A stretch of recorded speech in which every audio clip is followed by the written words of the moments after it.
दारुड्या बस चालकाचं नियंत्रण सुटल्यानं घरात घुसली बस. प्रलंबित प्रश्नाची सोडवणूक करण्याची पालिका आयुक्तांकडे मागणी. आणि भाजपाच्या मदतीला स्टार प्रचारक म्हणून जाणार महाराष्ट्राचे मुख्यमंत्री.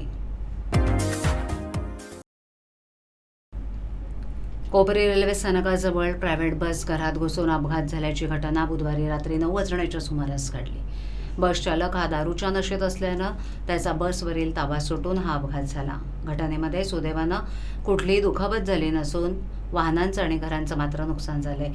ठाणे पूर्वेतील कोपरी हा परिसर नेहमीच गजबजलेला असतो. खासगी कंपन्यांच्या बसेस पिक ड्रॉपसाठी या ठिकाणी जमतात. त्यामुळे या ठिकाणी मोठ्या प्रमाणावर वाहतूक कोंडी, कर्कश हॉर्न्स आणि बसच्या पार्किंगचा स्थानिकांना त्रास सहन करावा लागतो. या घडलेल्या घटनेनंतर दारुड्या बस चालकानं नियंत्रण सुटल्यानं बस फुटपाथ पार करून घरावर चढवली. या अपघातानंतर नागरिकांचा संयम सुटला आणि संतप्त नागरिकांनी या दारुड्या वाहन चालकाला पोलिसांच्या ताब्यात दिलं. बस थांबा परिसरात मोठ्या प्रमाणावर वस्ती असून त्या ठिकाणी लहान मुलं खेळत असतात. नागरिकांची वर्दळ सुरू असते. सकाळच्या सुमारास त्या परिसरात कपडा बाजारही भरलेला असतो. त्यामुळे नागरिकांच्या सुरक्षेच्या दृष्टीनं या बस चालकांवर कडक कारवाई करण्याची मागणी स्थानिकांनी केली आहे. तसंच वाहतूक पोलीस कुठलीही कारवाई करत नसल्याचा आरोप देखील स्थानिकांनी केला आहे. आम्ही ते स्थानिक लोक आहे. आता हा गाडीवाला फुल दारू पिले, 107च्या त्याला काहीतरी निघाले. आता चेक केलं तर त्याने पूर्ण गाडी आमच्या घरात घातली, सगळं तोडलं. आणि ही गाडी रिक्षात एवढं नुकसान केलं. माझा मुलगा इथे उभा होता. 2 मिनिटासाठी आत गेलो तेवढं तो मागून मला गाडीवर ठोकली. यांची प्रायव्हेट दरवाजा बंद नसताना मी गेलो असतो. त्यांच्या प्रायव्हेट बसेसचा आम्हाला रोज त्रास आहे. हा तिथे रोज हॉर्न वाजवणे, पार्किंग करणे. मग हे काम मुलं हे ट्रॅफिकवाले का नाही त्यांच्यावर ऍक्शन घेत? आणि मग सगळं बोलतो माझ्याकडे लायसन नाही. सगळ्या पोलिसांना सगळं माहिती आहे. सगळं बोलतो पोलिसांना मला सगळं दिलेलं आहे. माझ्याकडे लायसन नाहीये. ते सगळं पोलिस बघून घेतात. कधी कधी कितीच्या सुमारास ही घटना घडलेली? 15 मिनिटं झाली आहे सगळं होऊन. बोलतो सगळ्या पोलिसांना आणि सगळ्या ट्रॅफिकवाल्यांना माहिती आहे. काय नुकसान नेमकं काय काय झालेलं आहे? आता गाडीचं नुकसान झालं. माजी खासदार डॉक्टर संजीव नाईक यांनी आज ठाणे महापालिकेचे आयुक्त अभिजित बांगर यांची भेट घेऊन ठाण्यातील विविध प्रलंबित प्रश्नांची सोडवणूक करण्याची मागणी केली आहे. डायघर प्रकल्पाला ग्रामस्थांचा प्रचंड विरोध आहे. येथील रहिवाशांच्या वेदना लक्षात घेऊन संजीव नाईक यांनी आयुक्त बांगर यांची पालिका मुख्यालयात भेट घेतली. डायघरला येऊ घातलेल्या प्रकल्पाच्या ठिकाणचा रस्ता अरुंद असून या परिसरात शाळा आहे. त्यामुळे दिवसभर कचरा वाहतूक करणाऱ्या गाड्यांमुळे विद्यार्थ्यांना धोका पोहोचू शकतो. भात शेतीवर परिणाम होऊ शकतो. ज्येष्ठ नागरिकांना कचऱ्याच्या दुर्गंधीनं श्वसनाचा त्रास होऊ शकतो. त्यामुळे डायघर प्रकल्प इथून हलवून शीडमध्येच उभा करण्यात यावा अशी मागणी संतोष पाटील यांच्यासह येथील महिला रहिवाशांनी केली आहे. चर्चेनंतर नाईक यांनी तेथील स्थानिक रहिवाशांमध्ये या प्रकल्पाबाबत माहिती व्हावी म्हणून मॉकड्रिल घेण्याची सूचना आयुक्त बांगर यांना केली.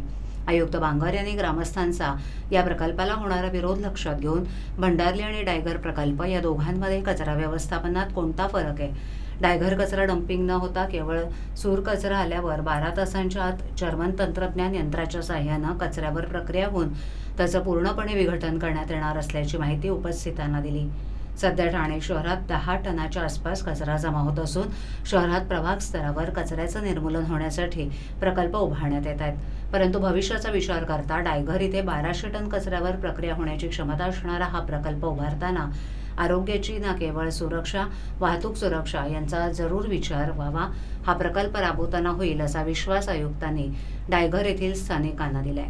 दिवाळीनंतर 17 नोव्हेंबर ते 20 नोव्हेंबर या कालावधीत साजऱ्या होणाऱ्या छठ पूजेसाठी 14 नोव्हेंबरपासून उपवन तलावासह शहरातील तलावाच्या ठिकाणी पालिकेच्या वतीनं कृत्रिम तलाव तसंच विद्युत आणि मंडप व्यवस्था उपलब्ध करून देण्याची मागणी देखील डॉक्टर नाईक यांनी केली आहे. सुमारे 6-7 वर्षापूर्वी विविध प्रकल्पात जे बाधित रहिवासी आहेत त्यांना अजून घरं मिळाली नसून ती लवकरात लवकर मिळावीत अशी मागणीही त्यांनी केली आहे. यावेळेला रुद्र प्रतिष्ठान आणि जय फाउंडेशनचे धनराज सिंग, डायघर येथील स्थानिक नागरिक उपस्थित होते. ठाणे शहराच्या रस्ते वाहतुकीवर ताण कमी करून वाहनाच्या प्रदूषणापासून ठाणेकरांची सुटका करण्यासाठी प्रस्तावित केलेल्या वाळकुम गायमुख या 6 पदरी मार्गास मंजुरी देताना केंद्रीय वन आणि पर्यावरण मंत्रालयानं MMRDA सह ठाणे महापालिकेस मोठा झटका दिलाय. 13.215 किलोमीटरच्या मार्गात आधीच्या आराखड्यानुसार मार्गातील नौदलाच्या प्रभाव क्षेत्रात कट अँड कव्हर तत्वावर रस्ता बांधण्याचं प्रस्तावित होतं.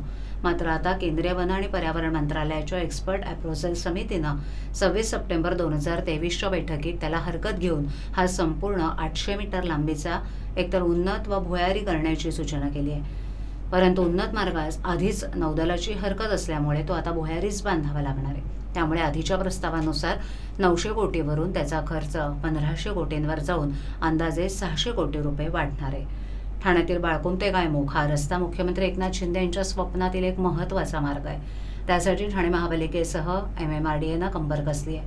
त्यानुसार MMRDAनं आपल्या 2021मध्ये झालेल्या 151व्या बैठकीत या प्रकल्पासाठी 1316.18 कोटी रुपये इतका खर्च गृहीत धरला होता. मात्र नंतर प्रकल्प व्यवस्थापन सल्लागारानं आराखडा तयार केल्यानंतर खर्चात थेट दुपटीनं वाढ केली आहे. त्यानुसार या ठाणे खाडीकिनारा रस्त्यासाठी 2674 कोटी रुपये इतका निधी लागणार असून त्यास MMRDAनं 154व्या बैठकीत मंजुरी दिली आहे. परंतु आता पुन्हा 600 कोटींची वाढ होणार असल्यानं पुन्हा त्यासाठी मंजुरी घ्यावी लागणार आहे.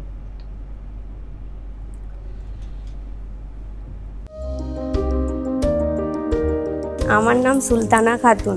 আমার বাচ্চার বয়স 2.5 বছর। আমার বাচ্চা ইনজেকশন টাইমে নিত। আমার বাচ্চার শরীর অসুস্থ হওয়ার কারণে আমার বাচ্চা কিছু ইনজেকশন নিতে পারেনি। আমি খুব ভয় পেয়ে গেছিলাম এটা নিয়ে, আমি কি করব, অনেক কিছু হয়ে গেছে। তারপর আমি দেখলাম আমি কি করে কি করতে পারবো। আশাদি আমার বাড়িতে আসলো, আশাদি আমাকে জানালো মিশন ইন্দ্রধনুষ একটি ক্যাম্প বসছে বাচ্চাদের জন্য, যেখানে আমি নিয়ে গেলাম। নিয়ে যেতে আমার বাচ্চার যে কটা টিকা বাকি ছিল সেগুলো সব দেওয়া হলো। তাতে বাচ্চা আমার অনেক ভালো হলো, আমার বাচ্চা সুস্থও আছে। আমি ধন্যবাদ করতে চাই আশাদিকে এবং মিশন ইন্দ্রধনুষকে।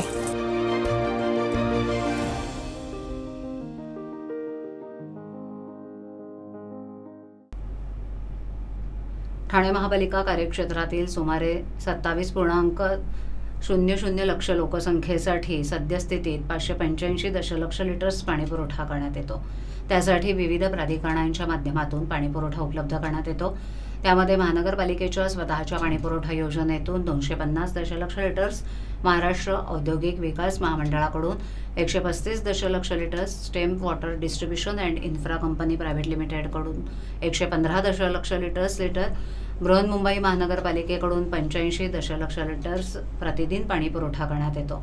आगामी 30 वर्षात शहराची वाढणारी लोकसंख्या विचारात घेऊन मुबलक आणि योग्य प्रमाणात पाणीपुरवठा उपलब्ध व्हावा या दृष्टिकोनातून नियोजन करण्यासाठी ठाणे महापालिका प्रशासनानं विविध धरणातून पाणी आरक्षण ठेवण्याबाबत जलसंपदा विभाग, महाराष्ट्र शासन यांच्याकडे पाठपुरावा सुरू केला असल्याचं पालिका आयुक्त अभिजित बांगर यांनी नमूद केलंय. ठाणे महापालिका कार्यक्षेत्रातील पाणीपुरवठा व्यवस्था सक्षम करण्यासाठी रिमॉडेलिंगचं काम करण्यात येतंय. तसंच केंद्र शासनाच्या अमृत 2 अंतर्गत पाणी वाहन वितरण करण्यासाठी जलवाहिन्या टाकणं, जलकुंभ, संप पंप हाऊस बांधणं आणि विद्युत पंप बसवणं इत्यादी कामांसाठी मंजुरी प्राप्त असून सदरची कामं सुरू करण्यात येत आहेत. विविध संस्थांकडून पाणी उपलब्ध करून घेत असताना नियमित देखभाल दुरुस्तीच्या कामासाठी शटडाऊन घ्यावं लागतंय. त्यामुळे पुढील 2 ते 3 दिवस शहरातील पाणीपुरवठ्यावर परिणाम होतो. त्यासाठी आपत्कालीन आणि दीर्घकालीन म्हणजेच पुढील 30 वर्षांचा विचार करून वाढीव पाणीपुरवठा उपलब्ध व्हावा यासाठी पालिकेनं सक्रिय भूमिका घेऊन पाणी आरक्षण ठेवण्याबाबत नियोजन केलं असल्याचं आयुक्तांनी सांगितलं. उद्धव ठाकरे यांनी डोळ्यावर पट्टी बांधली आहे. त्यामुळे संजय राऊत त्यांना काय खरं काय खोटं सांगतायत हे त्यांनाच समजत नाही. खऱ्या मालकाशी प्रामाणिक न राहता राऊत दुसऱ्याच मालकाशी अधिक प्रामाणिक असल्याचा आरोप शिवसेनेचे प्रवक्ते नरेश म्हस्के यांनी केलाय. या भंगार व्यक्तीमुळेच पक्षाचं वाटोळं झाल्याचं ते म्हणाले. ठाण्यात घेण्यात आलेल्या एका पत्रकार परिषदेत ते बोलत होते. संजय राऊत यांनी मुख्यमंत्री एकनाथ शिंदे यांच्यावर गद्दारी, बेईमानी, हांगार नाही तर भंगार असल्याची टीका केली होती. त्यानंतर त्यांना म्हस्के यांनी प्रत्युत्तर दिले. दसरा मेळाव्यात यापूर्वी बाळासाहेब ठाकरे यांच्यामार्फत हिंदुत्वाचे विचार व्यक्त केले जात होते. काँग्रेसवर टीका केली जात होती. परंतु आता उद्धव ठाकरे यांच्या दसऱ्या मेळाव्यात हिंदुत्वाचे विचार बाजूला सारले गेले असून केवळ काँग्रेसला जवळ केलं जात असल्याची टीका त्यांनी केली आहे. त्यात 300 रुपयांच्या खिचडीचं टेंडर राऊत यांच्या घरात जातं आणि त्यांच्या कुटुंबियांच्या खात्यात पैसे वळते केले जातात. हे भंगार नाही तर मग काय, असा सवाल त्यांनी केलाय. दसरा मेळाव्यासाठी आम्ही 2 जागांचे पर्याय पुढे आणलेत. त्यातील क्रॉस मैदान अंतिम करण्याचा प्रयत्न केला जातोय. मुख्यमंत्री शिंदे यांच्यामार्फत दसरा मेळाव्यातून बाळासाहेब ठाकरे यांचे हिंदुत्वाचे विचार पुढे नेण्याचा प्रयत्न केला जात असल्याचं त्यांनी स्पष्ट केलं. या दसरा मेळाव्याच्या माध्यमातून बाळासाहेबांच्या शिकवणुकीनुसार 80% समाजकारण आणि 20% राजकारणाचा विचार आम्ही पुढे नेणार आहोत. सरकारच्या माध्यमातून ज्या काही नव्या योजना आणल्या गेल्या आहेत त्याची माहिती दिली जाणार असल्याचं त्यांनी स्पष्ट केलं.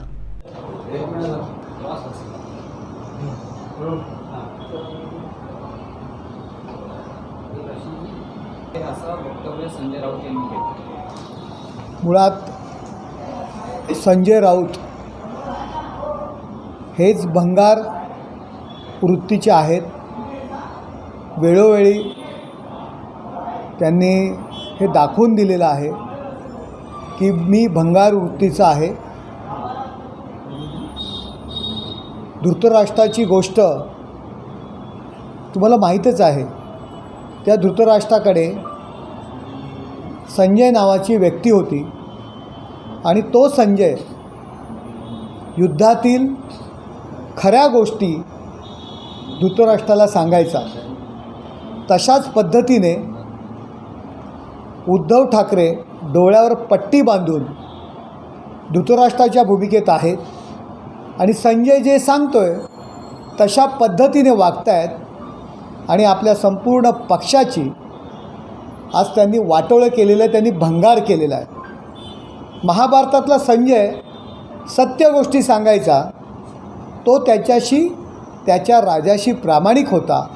परंतु हा संजय बाहेरच्या चुकीच्या गोष्टी सांगतोय. आपल्या मालकाशी प्रामाणिक न राहता दुसऱ्याच मालकाशी तो प्रामाणिक आहे आणि त्याच्या कलेने हा पक्ष चालवण्याचा प्रयत्न करतो आहे. आणि या संपूर्णपणे या या कार्यक्रमात त्यांनी बाळासाहेबांचे जे विचार आहेत, हिंदुत्वाचे जे विचार आहेत ते संपवण्याचे, ज्या शिवसेना ज्याची निर्मिती हिंदुत्वासाठी झाली, हिंदुत्वाच्या विचारांसाठी झाली, त्या संजयच्या नादी लागून या बाळासाहेबांच्या पुत्राने तो पक्ष काँग्रेस राष्ट्रवादीच्या दावणीला नेऊन ठेवलेला आहे. हा संजय याची जी काळी कृत्य आहेत हा भंगार मनोवृत्तीचा आहे. अशा पद्धतीची अनेक माणसं, भंगार मनोवृत्तीची माणसं उद्धव साहेबांनी आपल्या बाजूला ठेवलेली आहेत. जो संजय 300 ग्रॅम खिचडीचं कॉन्ट्रॅक्ट घेतो. नवरात्रोत्सव तसंच दसरा सणानिमित्त वाहतूक कोंडी होऊ नये यासाठी वाहतूक नियंत्रण शाखेच्या वतीनं कासारवडोली परिसरातील वाहतूक मार्गात बदल केल्याची माहिती पोलीस उपायुक्त डॉक्टर विनय राठोड यांनी दिली आहे. 24 ऑक्टोबर रोजी दुपारी 2 ते देवीच्या मूर्तींचं विसर्जन होईपर्यंत ही अधिसूचना अंमलात राहणार असल्याचं वाहतूक शाखेनं आदेशामध्ये म्हटलंय. उपायुक्त राठोड यांनी आपल्या आदेशामध्ये म्हटलंय की कासारवडोली परिसरात नवरात्रोत्सव आणि दसरा सणानिमित्त 24 ऑक्टोबर रोजी मोठ्या प्रमाणात सार्वजनिक तसंच खासगी नवरात्र देवी मूर्ती, घट आणि फोटो प्रतिमा यांचं विसर्जन होणार आहे. त्यामुळे विसर्जन घाटाच्या परिसरात वाहतूक कोंडी होऊ नये यासाठी या भागात वाहतूक सुरळीत राहण्यासाठी या मार्गात बदल केलाय. गुजरात महामार्गानं ठाण्याच्या घोडबंदर रोडच्या दिशेने येणाऱ्या सर्व प्रकारच्या मोठ्या वाहनांना चिंचोटी नाका इथे प्रवेश बंद केला चालणार आहे. तसंच मुंबई, वसई, विरारकडून घोडबंदर रोडच्या दिशेने येणाऱ्या सर्व प्रकारच्या मोठ्या वाहनांना फाउंटन हॉटेलजवळ प्रवेश बंद राहणार आहे. त्याचबरोबर घोडबंदर रोडनं ठाण्याकडे येणाऱ्या सर्व प्रकारच्या मोठ्या वाहनांना गायमुख जकात नाका या ठिकाणी प्रवेश बंद केला आहे. लोकसभेची सेमीफायनल समजल्या जाणाऱ्या 5 राज्यातील विधानसभा निवडणुकांची घोषणा करण्यात आली आहे. या 5ही राज्यात भाजपाच्या मदतीला स्टार प्रचारक म्हणून महाराष्ट्राचे मुख्यमंत्री एकनाथ शिंदे प्रचारासाठी जाणार आहेत. त्यासाठी जय्यत तयारी शिंदे गटातर्फे करण्यात आली आहे. दौऱ्याचा सविस्तर कार्यक्रम लवकरच जाहीर करू अशी माहिती प्रवक्ते नरेश म्हस्के यांनी दिली आहे. 5 राज्यातील मराठी भाषिक मतदारांच्या भेटीसाठी गाठी घेऊन मुख्यमंत्री त्यांच्याशी संवाद साधणार आहेत. त्या राज्यातील जनताही मोठ्या प्रमाणात महाराष्ट्रात राहते. ते शिवसेनेशी जोडले गेलेत. ते सुद्धा या दौऱ्यादरम्यान मुख्यमंत्र्यांसमवेत असणार आहेत अशी माहिती म्हस्के यांनी दिली आहे. नक्कीच त्या 5 राज्यांमध्ये माननीय मुख्यमंत्री एकनाथ शिंदे साहेब विधानसभा निवडणुकीच्या प्रचाराला जाणार आहेत. तुम्हाला माहीत आहे की कर्नाटक राज्यात ज्यावेळी निवडणुका होत्या तेव्हासुद्धा माननीय मुख्यमंत्री एकनाथ शिंदे साहेबांनी मोठ्या मोठ्या प्रचार रॅलीज काढल्या. त्या ठिकाणी जवळजवळ 6 ते 7 मतदारसंघात स्वतः भेटी दिल्या, लोकांच्या बैठका घेतल्या. त्या ठिकाणी महाराष्ट्रामध्ये जी लोकं त्या ठिकाणी राहत आहेत, महाराष्ट्रातील जी मूळ महाराष्ट्रीयन आहेत, त्यांच्या बैठका घेतल्या, त्यांना भेटल्या आणि त्यांच्या रॅलीजला प्रचंड असा प्रतिसाद होता.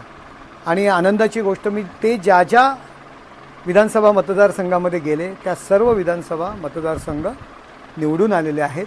आणि शिवसेना आणि भाजप युती आहे आणि युती धर्म म्हणून नक्कीच शिंदेसाहेब त्या जिल्ह्यांमध्ये, त्या राज्यांमध्ये जाणार आहेत. स्टार प्रचारक म्हणून मुख्यमंत्री एकनाथ शिंदे यांचा कशा प्रकारचा प्लॅन असतो? त्या ठिकाणी जी मूळ महाराष्ट्रीयन मंडळी त्या राज्यांमध्ये राहतात, त्यांच्या बैठका घेणं, त्यांच्याशी चर्चा करणं, विविध विधानसभा मतदारसंघ आहेत त्या त्या राज्यांमध्ये. आणि आपणास माहीतच आहे की या महाराष्ट्रामध्ये विविध धर्माचे, विविध जातीचे, विविध राज्यातील लोक एकनाथ शिंदे साहेब यांच्याशी जोडले गेलेले आहेत.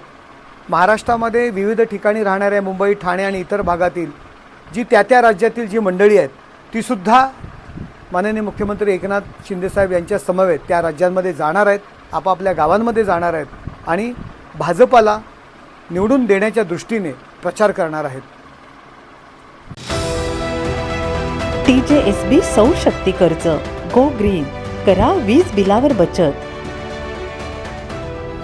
आकर्षक व्याजदर, 84 महिने परतफेड कालावधी, 80% लोन, व्यावसायिक आणि उद्योजकांकरता सुद्धा. अधिक माहितीसाठी तुमच्या जवळच्या शाखेला भेट द्या किंवा संपर्क साधा. 1800-223-466 आणि 1800-266-3466. आवाज माझावरील एखादी बातमी पाहिजे राहून गेली असल्यास यूट्यूबवरती तुम्ही पाहू शकता. तर मग नक्की सबस्क्राईब करा आवाज माझा. आजच्या ठळक घडामोडी शेवटी पुन्हा एकदा. दारुड्या बस चालकाचं नियंत्रण सुटल्यानं घरात घुसली बस. प्रलंबित प्रश्नाची सोडवणूक करण्याची पालिका आयुक्तांकडे मागणी. आणि भाजपाच्या मदतीला स्टार प्रचारक म्हणून जाणार महाराष्ट्राचे मुख्यमंत्री. आपल्या विभागातील काही सूचना अथवा समस्या असल्यास आमच्यापर्यंत जरूर पोहोचवा. आम्ही तुमचा आवाज नागरिकांपर्यंत नक्की पोहोचवू. आम्हाला संपर्क करण्यासाठी आमचा पत्ता आवाज माझा 103 सायलेक आदर्श नगर कोलबाड रोड ठाणे पश्चिम. आमचा दूरध्वनी क्रमांक 7666213141. आमचा ईमेल ID awazmaza.tvnews@gmail.com. तर मग पुन्हा भेटू याच वेळी याच ठिकाणी काही नवीन घडामोडींसह आवाज माझा वृत्तवाहिनी. तोपर्यंत नमस्कार.